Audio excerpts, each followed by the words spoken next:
To all of you. हम कक्षा 9 की जीव विज्ञान पढ़ाने जा रहे हैं, जिसमें जो पहला अध्याय है जीव विज्ञान का वो है जीवन की मौलिक इकाई।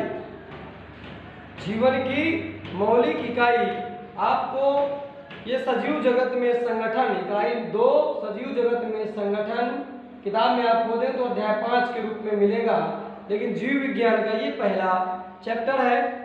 आइए चलते हैं को जीवन की मौलिक इकाई, क्या कह सकते हैं, the basic units of life. The basic unit of life या basic unit of life cell. Cell कह सकते हैं, cell is the basic unit of life. कोशिका जीवन की मूलभूत इकाई है, लेकिन कैसे है इस संबंध में हम इसको आपको समझाने का प्रयास करेंगे। चलते हैं कोशिका पर। कोशिका है क्या?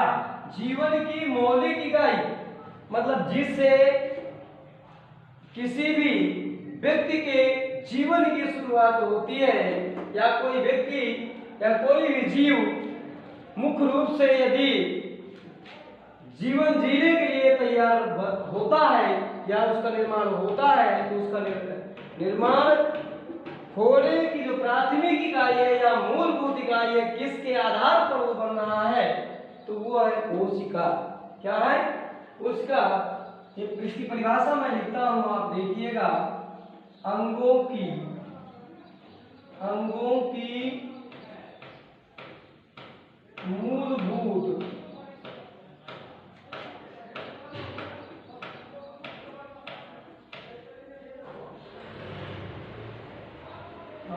मूलभूत संरचनात्मक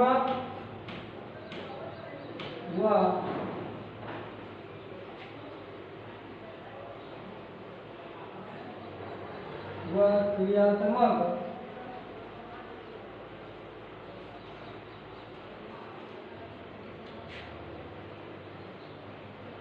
क्रियात्मक इकाई को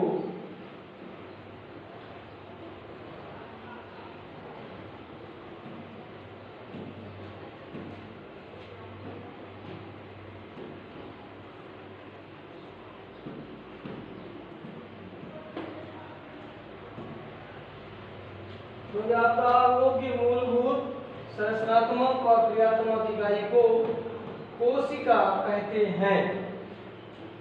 अपने अंगों की मूलभूत क्रियात्मक व संरचनात्मक इकाई हम कह सकते हैं कि कोशिका के द्वारा ही किसी जीवन की शुरुआत होती है। ये कोशिका हो गई आपकी अंगों की मूलभूत संरचनात्मक व क्रियात्मक इकाई को कोशिका कहते हैं। इंग्लिश में इसको बोलते हैं the functional unit of organs called cell. Functional unit of organs called cell, क्या कह सकते हैं, द स्ट्रक्चरल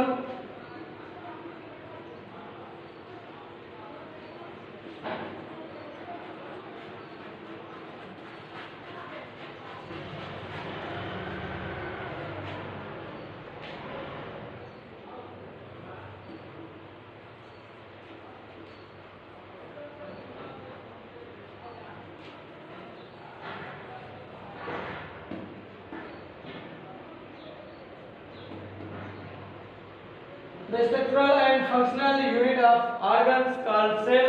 कह सकते हैं अंगों की मूलभूत संरचनात्मक व क्रियात्मक इकाई को कोशिका कहते हैं। अब आते हैं हम कोशिका की खोज पर। किस पर? कोशिका की खोज। ये हो गया आपका कोशिका। अब कोशिका की खोज किसने किया था उसके संबंध में चर्चा करेंगे। तो कोशिका की खोज लिख लीजिएगा, ये 1 नंबर 2 नंबर के रूप में आता है। अच्छा, राष्ट्रीय परीक्षाओं में पूछा जा सकता है आपसे। सन 1665 में, कब? सन 1665 में रॉबर्ट हुक ने सन 1665 में रॉबर्ट हुक ने कोशिका की खोज की थी।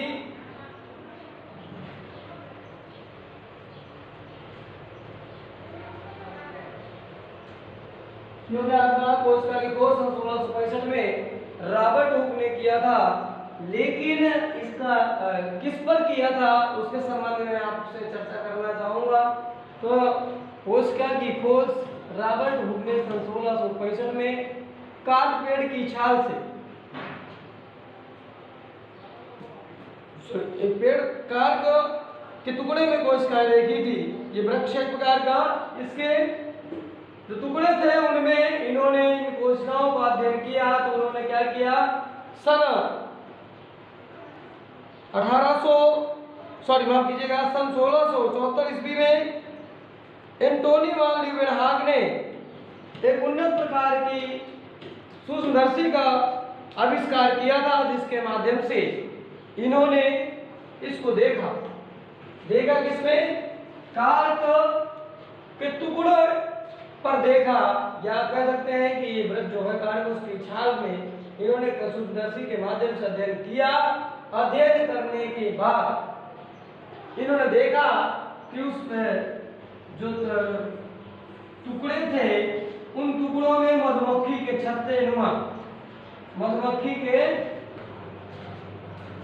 छत्ते के नुमा संरचना दिखाई दे रही थी। ये मधुमक्खी के छत्ते नुमा संरचना को ही कोशिका का नाम दिया गया। अब आते हैं कोशिका के सिद्धांत पर। याद रखिएगा, कोशिका की खोज सन 1665 में रॉबर्ट हुक ने किया था। कार्प पेड़ की छाल को सूक्ष्मदर्शी के माध्यम से देखा, देखने के पश्चात उन्होंने जब अध्ययन किया तो इसमें मधुमक्खी के छत्ते नुमा जो संरचनाएं दिखाई दी, उन्हीं को बाद में कोशिका के नाम से जाना गया। अब आते हैं, कोशिका की खोज हो गया, कोशिका का सिद्धांत। कोशिका का सिद्धांत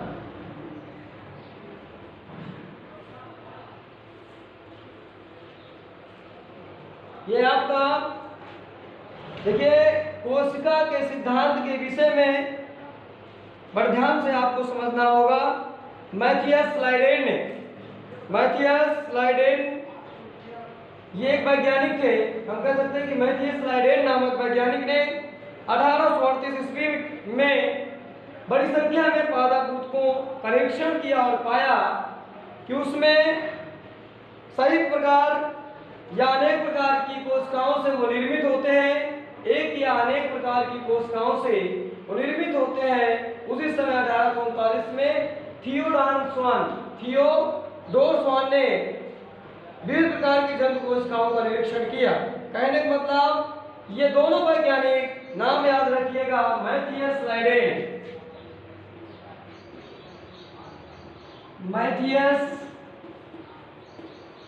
लाइडेन और थियोडोर स्वान।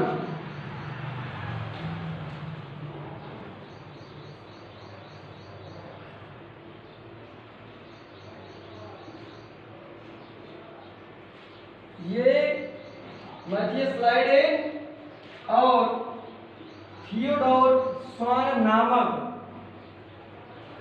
वैज्ञानिकों ने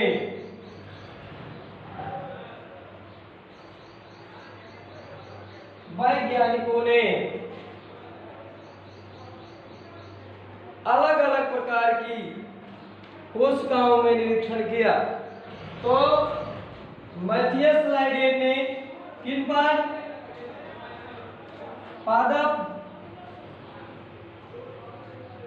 कोशिकाओं का निरीक्षण किया, कोशिकाओं का निरीक्षण किया, या कह सकते हैं कि पादप ऊतकों का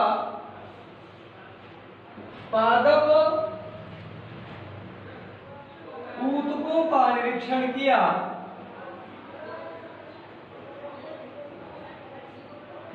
और थियोडोर स्वान ने जंतु का